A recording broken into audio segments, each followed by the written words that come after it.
Pope implicitly criticizes U.S. for leaving Paris Climate Accord.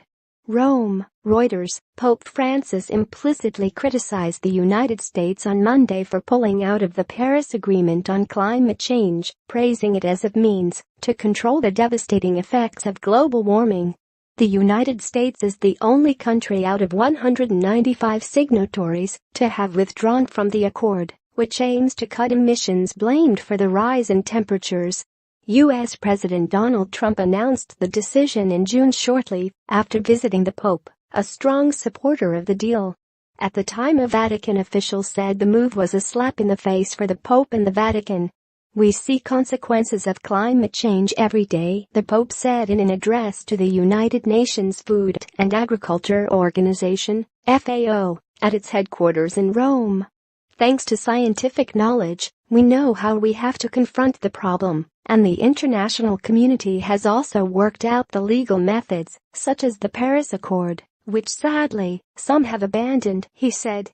Under the deal, United States had committed to reducing its own emissions by 26 to 28% compared with 2005 levels by 2025. Many world leaders have criticized Trump for deciding to pull out.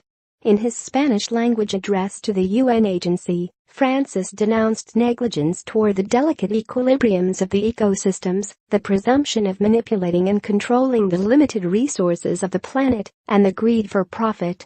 Agriculture ministers and diplomats from the Group of Seven, G7, world power nations attended the gathering, which marked FAO's World Food Day. "We can't be satisfied by saying someone else will do it," the Pope said. Ending local conflicts and curbing the effects of climate change were two of the prerequisites for dealing with world food security, Francis also said. The yoke of poverty caused by the often tragic movement of migrants can be removed by prevention, consisting of development projects that create jobs and offer the capacity to respond to climatic and environmental changes, he said. Reporting by Philip Pilela, editing by Raisa Kasalowski.